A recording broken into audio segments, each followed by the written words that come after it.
So, did the world actually end in 2012? Well, it was the year scientists at CERN finally found the Higgs boson, the particle Stephen Hawking predicted could destroy the universe, or in his own words, cause the universe to undergo a catastrophic vacuum decay. Well, what would happen if we destroyed the universe? Would we know?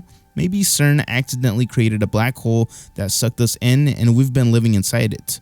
Physicists actually believe that might be a possibility. There's the old cliche argument that nothing has felt right since 2012. I agree with this. Maybe it has something to do with growing up and getting older, but ever since then, it seems like the world descends more and more into chaos each day. There's some sort of calamity happening almost daily.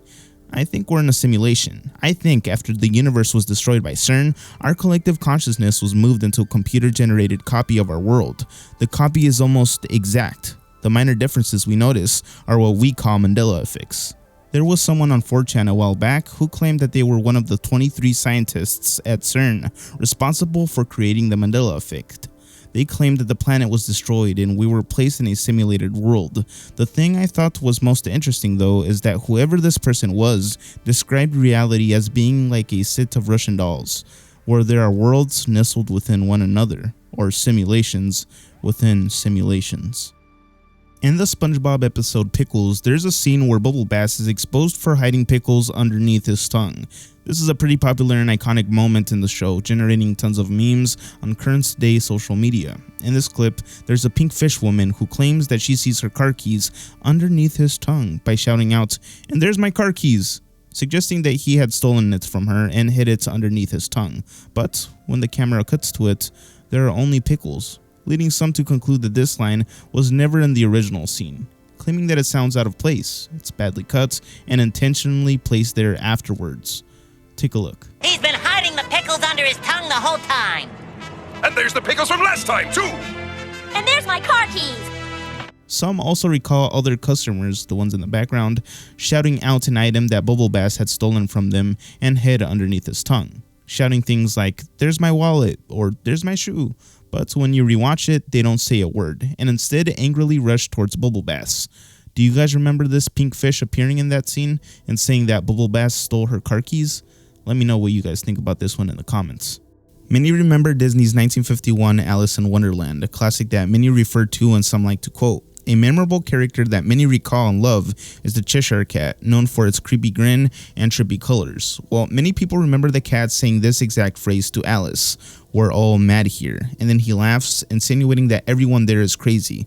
But this isn't how it goes in a Disney film. What he actually states is, "Most everyone is mad here." Totally different from what people remember. There are pieces of quote-unquote residue that some say is proof of the original line existing in the film.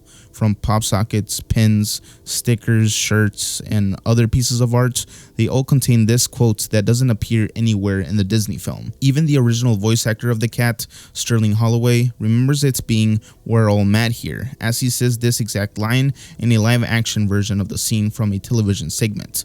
Take a look. But I don't want to go among mad people. Oh, my dear child, you can't help that. We're all mad here. Everybody's mad.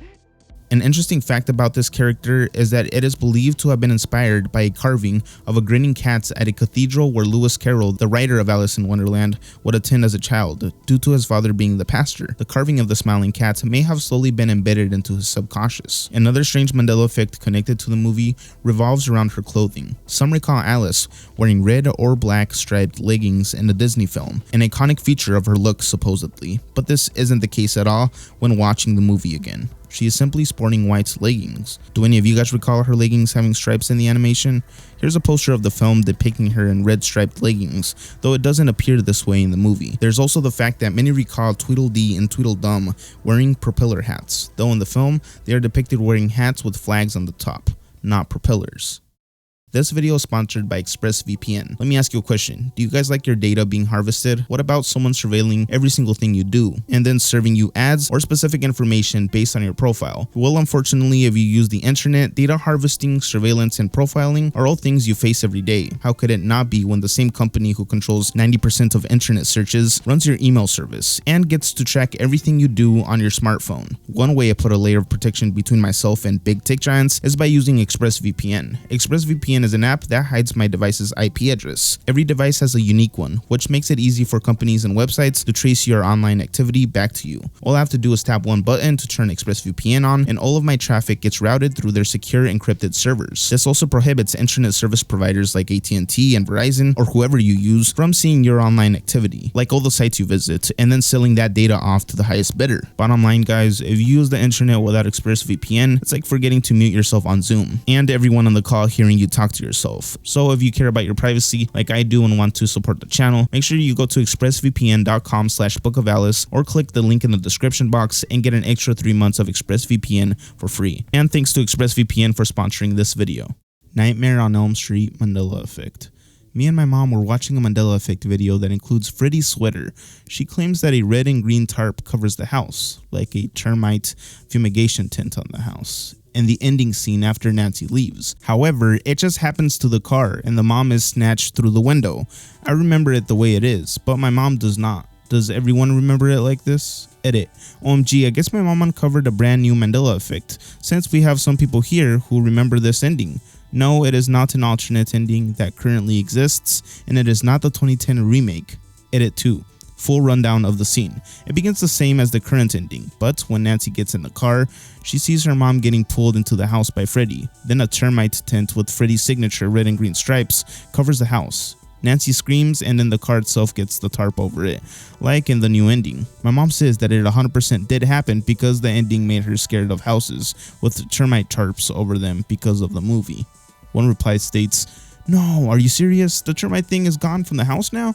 These Mandela effects and reality changes never failed to get me so beyond shook. Now I want to go rent the movie just to see the scene because that is so freaking scary that it would be gone." Me and my sis used to watch it all the time in childhood, and that termite red and green circusy looking tent always stood out to us because we used to say how it's strange that somehow that tarp over the house used to make the scene even creepier for us. Drake Mandela Effect. There has been a Mandela Effect making its rounds online, claiming that Drake has never done this hand gesture in his music videos before, where he waves his hand right in front of the camera while rapping. Although many remember him doing it while rapping his songs and videos and performances. You even have parody artists doing it. Though it is hard to find throughout his multiple hit music videos, you will eventually come across a similar hand movement in God's Plan and No Lie. Though this isn't exactly what people remember him doing. I don't know if anyone knows of the YouTuber Lil Moco. He was very popular around the 2012s for his funny Drake impressions, and I remember him doing that exact hand movement when impersonating Drake and finding it spot on and hilarious. Home Alone screaming scene.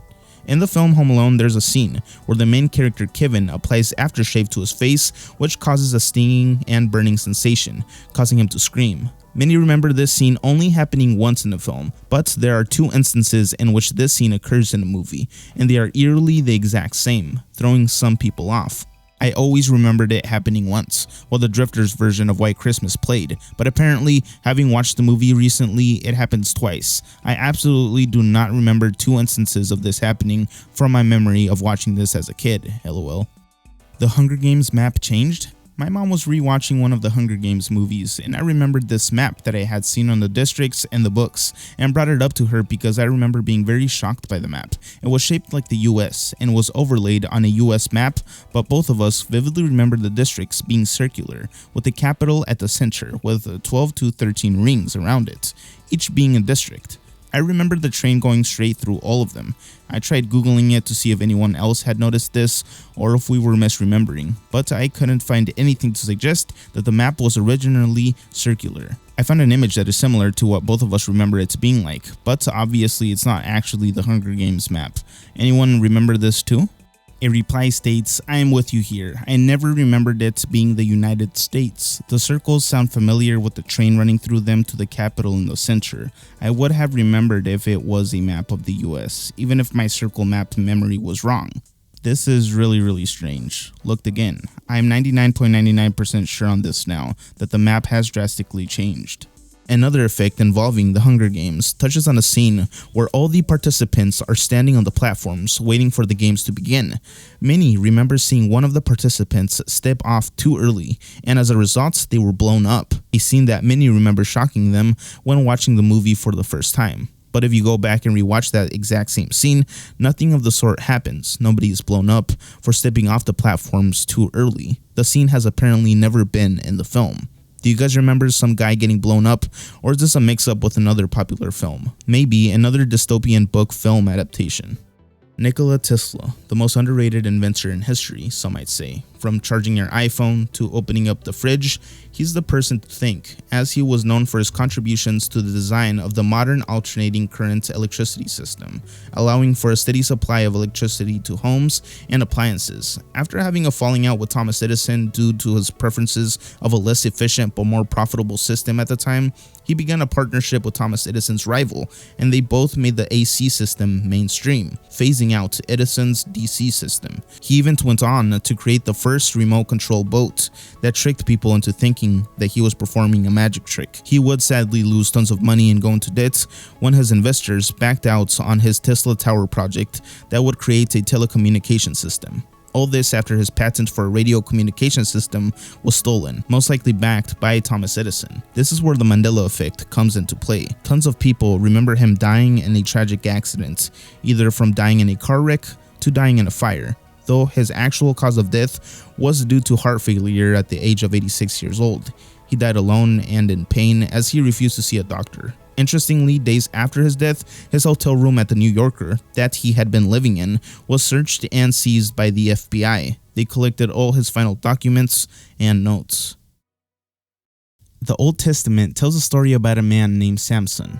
In this story, it is said that God gave Samson incredible strength, enough to tear a lion apart with his bare hands when he encountered the angry creature, though his ultimate downfall would be due to Delilah, his girl who was bribed by the lords of the Philistines to find Samson's Achilles heel, his weak point. He kept on misleading her until he finally revealed that it was all due to his long hair. Here's where people are confused. Who cut Samson's hair to make him weak? People are most keen on saying that it was his own girl Delilah who cut his hair in the middle of the night as he was sleeping, but it was actually a servant who was ordered to cut Samson's hair, not Delilah. Jesus was a carpenter. Growing up in the church, I always thought that Jesus was a carpenter, and so do tons of other people. Even in films, he was depicted this way, like in Passion of the Christ, where they show him making a table for Mary. Johnny Cash also has a song, Jesus Was a Carpenter. It's just always been depicted this way in the media. But the more you dig into the subject, you start to discover that he wasn't a carpenter at all. Jesus was actually a stonemason according to historians. Instead of using saws and nails, he most likely worked with squares and compasses, hammers and chisels to form the stone. The word tekton in Hebrew, meaning craftsman or builder, was mistranslated into meaning only carpenter according to scholars. So Jesus was a tekton, though I don't really believe this one to be a true Mandela effect, as it's more of a correction of what we once thought was true. Popeye's wind-up punch. Me and my friend were joking about hitting someone with the Waiata punch, and we're trying to find a gif portraying it, only to realize we can't find it.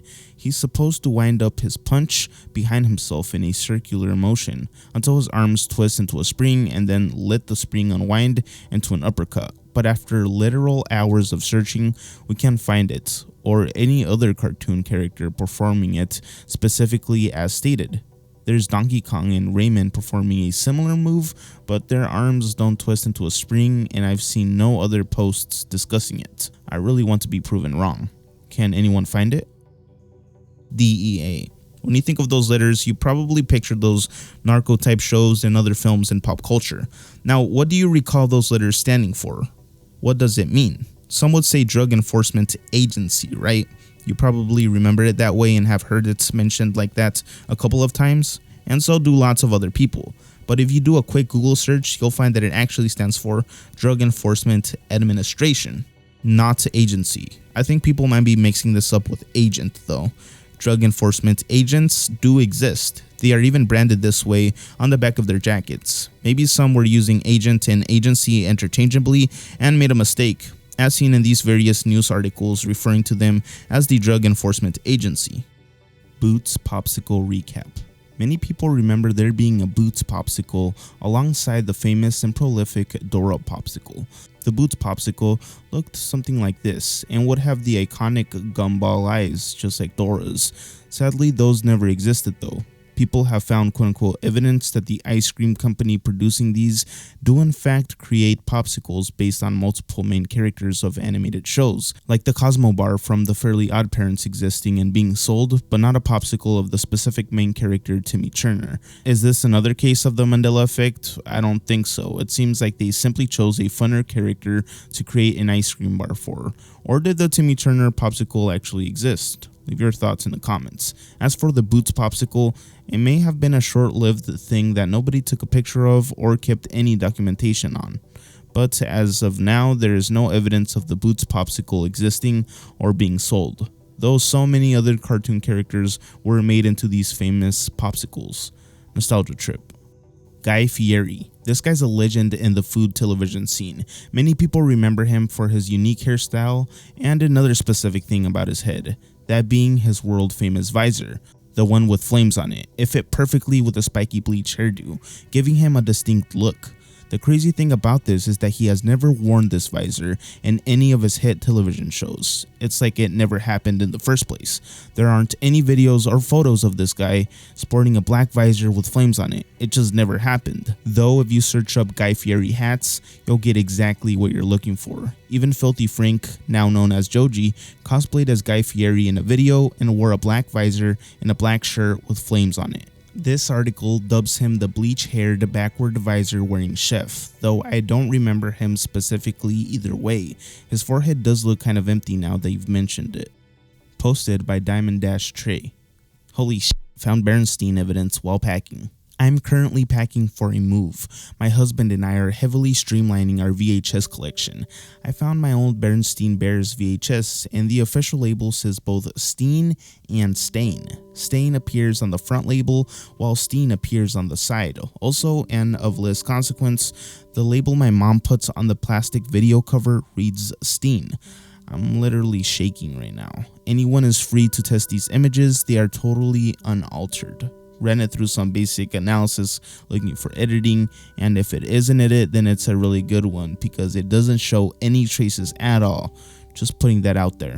What were your methods? He can tell because of the way it is. That's pretty neat. How neat is that? Pretty neat. Forbidden Uno move. Apparently, there's a move that many people thought was totally allowed in the game Uno, but outright isn't allowed according to the creators themselves, as the Uno Twitter account was exposing that it isn't part of their rules at all. One rule many people remember from the game is that if you don't have the card to play, you have to keep on drawing cards from the stack until you find the corresponding card.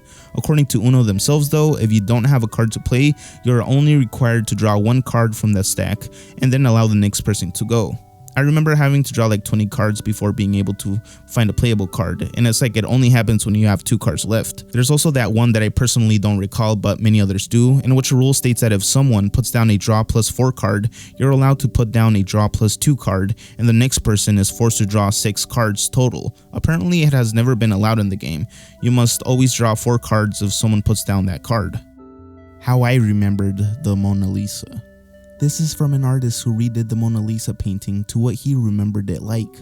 Hi, I'm a professional graphic designer and I stumbled on the Mandela effect and thought it was interesting. While I attribute most of them with false memory, I came across the Mona Lisa where someone claimed that the Mona Lisa never had a smile or smirk. I thought to myself, that's right, she never did. So I went straight to Google Images and searched the Mona Lisa. The first picture showed up, which was its Wikipedia. I clicked on it to get a full-sized view, and the hairs on my arms stood up. It seriously looked like someone went into Photoshop and liquefied her face to make her smile/smirk. It just doesn't look like how I remembered it. Also, I never even seen her with a veil on. The Mona Lisa really fascinated me before, and I would watch lots of documentaries on it. She was always depicted as a mysterious person, to the point they wonder if it was a self-portrait of Leonardo da Vinci himself. To me, she always had a blank, unexpressive, and enigmatic face, no smile. In fact, the one I see smirking now gives me the creeps. So I downloaded the photo and got to work to try and depict how I remembered her. First off, I'd never remember her wearing a veil, so I photoshopped it off. Then I had to get rid of her smirk. On the left side is the real Mona Lisa. On the right side is my rendition. This maybe is just all of us having some false memory, but I cannot get this one out of my head, especially for someone who studied the Mona Lisa and loves art. Your thoughts? Please keep the conversation civil.